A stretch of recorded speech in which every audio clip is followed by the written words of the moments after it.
Jai Mata. Charanam Sharanam Ramambige. Charanam Sharanam Trayambage. In the ministry of Grihasthashram, home signifies the consecrated abode of peace and holiness. Home is your hall of sacrifice, Yajnashala. Home is the retreat for tapasya, tapovana. Home is the field of duty, dharmakshetra. Home is also the abode of liberation, mokshatham, Divine Mother.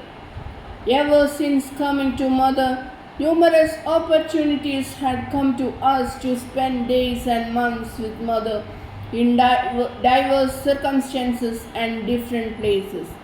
Those were golden hours when close to Mother, we learned from what Mother said to us, from her silence, and in inexplicable ways, known only to Mother, we soaked in many of her teachings. And through all this, all the while, the love of divine motherhood poured over us. It would take volumes to put into words the rich treasury of those memories.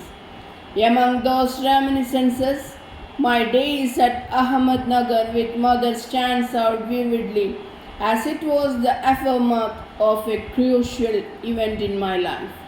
Towards the end of September 1970, my husband had become indisposed and we decided to go to Madras for his treatment.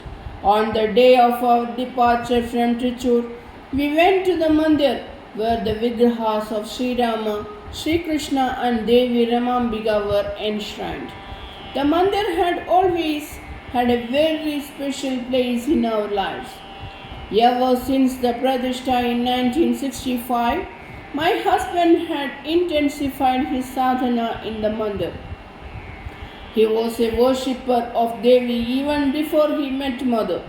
Independent by nature, he was never inclined to surrender to a human guru. He was a barrister at law with a legal and pragmatic mind. But with first darshan of Mother, a miracle of spiritual transformation came over him, and the Atmapadesha Mother granted brought a great awakening and illumination. The path of Advaitic realization was opened to him, and he plunged into intense sadhana. A whirlwind of supernormal experiences blew through him, leaving their divine impress. His intellect became completely submissive to Mother's will and wish. He often said, by her grace, the inner awakening came that before me was the Devi I worshipped in the dual role of the Guru as well as the Mother of infinite love. I had taken shelter at her feet, so I have already attained mukti. From that inner awakening to the living glory of the Mother originated the impulse to place his heart and soul at her feet to work for her cause. Step by step, that faith led him to the founding of the Mandirs at Trivandrum and Trichur with the full cooperation and help of the staunch devotees there. He strove his utmost to bring as many souls as possible to the sacred feet of Mother. Inspired by Mother, he was the architect of many pujas and rituals which he started with such deep devotion that they were not mere rituals but prayers and offerings that rose from the heart. Since then, they have become the hallmark of the Rama Devi Mandirs all over India. His heart was large and loving. It was his personal charm that made him a beloved figure in the circle of those who knew him intimately. That day, at the mandir, all the members had gathered to bid farewell to him, for he was dear to all of them. To me, the mandir had always possessed a quality of silence, a peace which alternately soothed and stirred. That day, as my husband paid obeisance to the Devi, the silence had a deep, poignant quality that bespoke a message I strained to understand.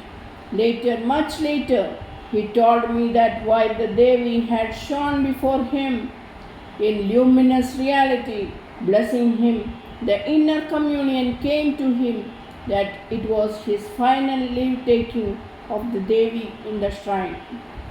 From then on, a great change came over him. At Madras, I found that an inner silence pervaded him, separating his mind from the ephemeral shadows of life.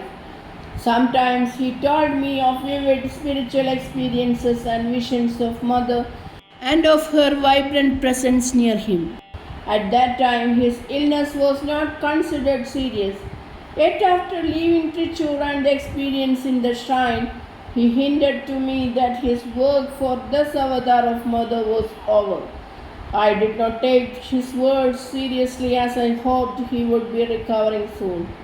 Soon after our first meeting with Mother, she had written to him once in a letter that she had brought him with her for her cause. She wrote that till the end he should glorify Devi Savadbhava with his staunch faith. I remembered that and could not believe that his share of the Mother's work was over. As days went by, however, it became obvious that his condition was serious. In that encircling gloom of suffering, he appeared to be detached with a cessation of any mental agitation.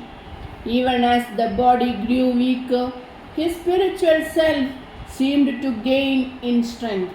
At times he was absorbed in deep meditation. Days sped by.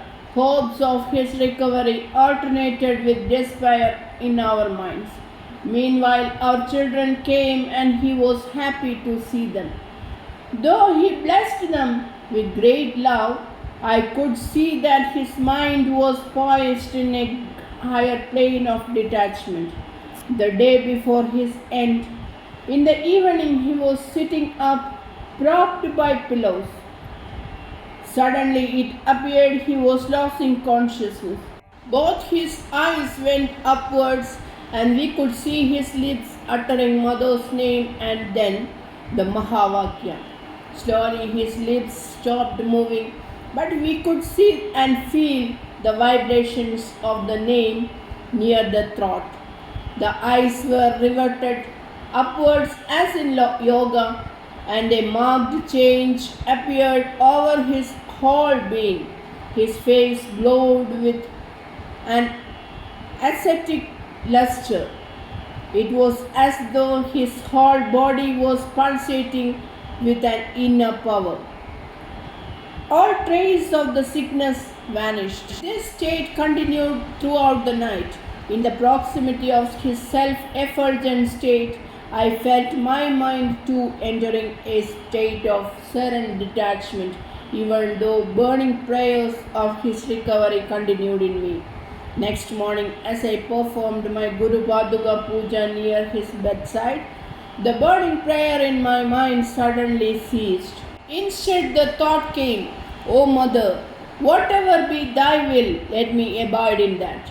I rose as one compelled with the Padukas in my hand. I went near my husband and I placed the sacred Padukas reverently on his head and heart.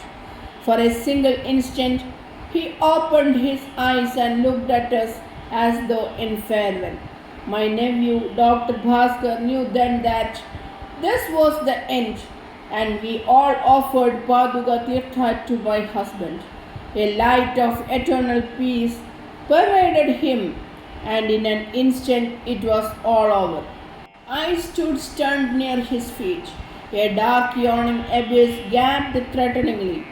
Moments went by that might have been seconds or even eternity. Then miraculously I felt a deep steadying strength course through me. My whole being seemed to vibrate with a divine inflow. It was as though Mother was there holding my hand, speaking to me. Remember, my child, Atman alone is eternal. All else is ephemeral. concentrates on the Mahavakya. He has merged in that infinite glory, the supreme consciousness, the Mother. Grieve not, abide in me. The unseen power of Mother engulfed me. Without a single tear, I comforted my family and made them sit down and chant the prayer.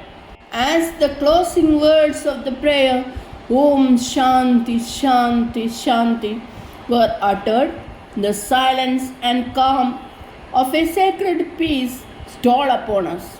It was not the horror of death that we felt, but the blessing of a great, noble and beloved soul.